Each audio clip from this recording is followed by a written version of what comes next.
So what I'm going to do now is look at the development of hospitals through the years, okay? So we're going to go back to the sort of 1500s and look at the development over time of different hospitals in Britain.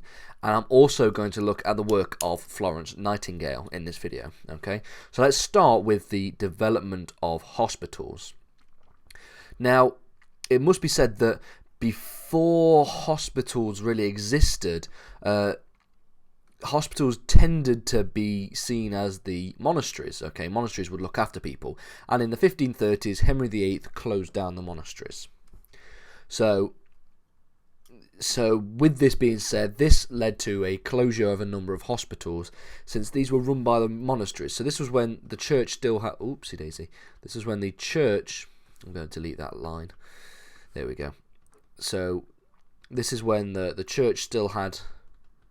still had influence over medicine.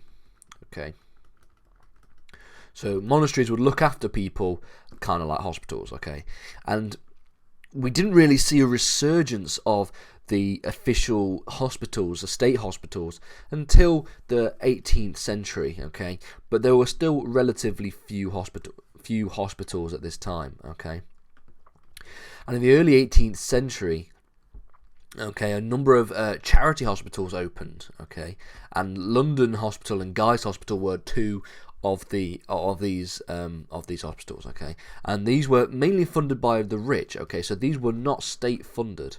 So these were not state funded.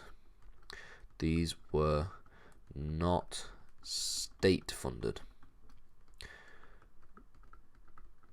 These were funded by the rich and the wealthy, and they were a charity. Okay, they were charitable for the for this. Okay, so only those likely to recover were allowed to go into the hospitals because of space issues. Okay, as you can probably imagine, there was a lot of medical problems and medical issues going on at the time, and so people who were seen as able to recover quickly were the ones that were seen to get treatment. Everyone else were seen as almost lost causes, especially when there's space issues as well.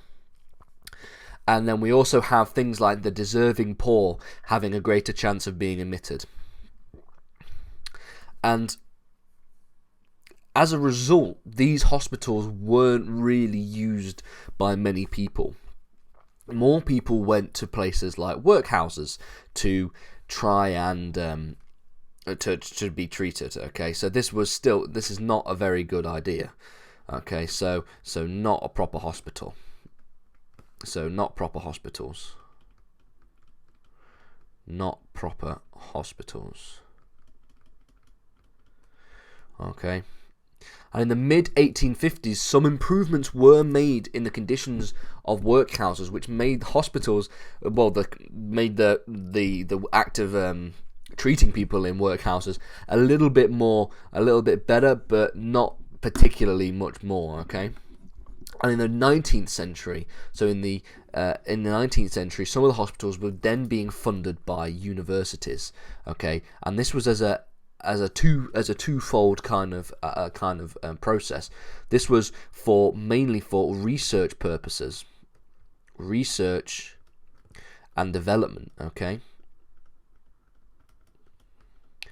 and as a result, even today, a lot of universities have university hospitals. Okay, there are university hospitals all around the country, and there are a number of these university hospitals that were set up.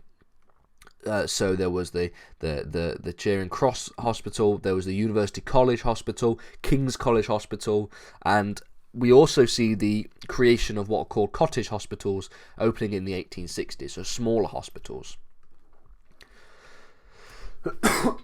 Okay, so now we have to look.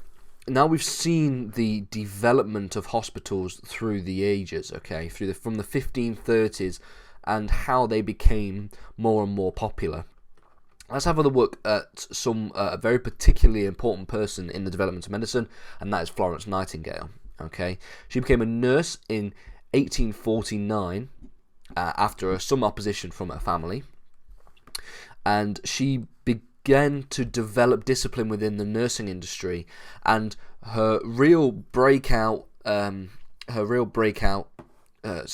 performance, shall we say, was during the Crimean War. Okay, so the Crimean War was a war in the 1850s between Russia and against the Ottomans, I believe, and Britain and France. Okay, it was a very, very, very bloody conflict, as you can probably imagine, because at this time in history, the 1850s, or just sort of the mid to late 1800s, weapons weren't. So most weapons were quite brutal. The different like cannons and things like that were very, very brutal, which is why we see in wars like the Crimean War and the American Civil War so many casualties and such a bloody conflict. Okay. And we also see that because when these people were injured, these soldiers were injured in these wars, they didn't have the medical advancements to be able to look after them and to be able to save them. Okay, and so Florence Nightingale worked in a hospital where she treated the wounded. Okay, so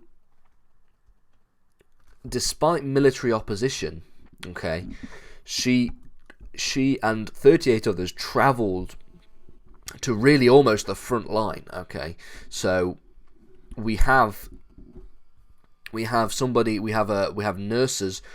on the front line during the Crimean War. Now this is something that was not officially on the front line, but like in the front line areas. Okay, she dramatically improved the death rates in hospitals. Okay, and when I say dramatically, we're talking 42% to 2% within 2 years. Okay, this is incredible, and this is the death rates of people who were injured. Okay, so the work that she did really, really, really affected and helped the survivability rate of soldiers during the Crimean War. And in 1859, she published her Notes on Nursing, which explained her methods. Okay, and this is really where the development of nursing standards increased. And again, we're talking about it. We talk about the development of medicine coming from war. So medicine develops during wartime. Okay. I'm going to have a look later on at when we get further and further into more modern history. We're going to look at the First and Second World War and how medicine developed there as well. You have almost a need for medical development during wartime, and this is what happened here.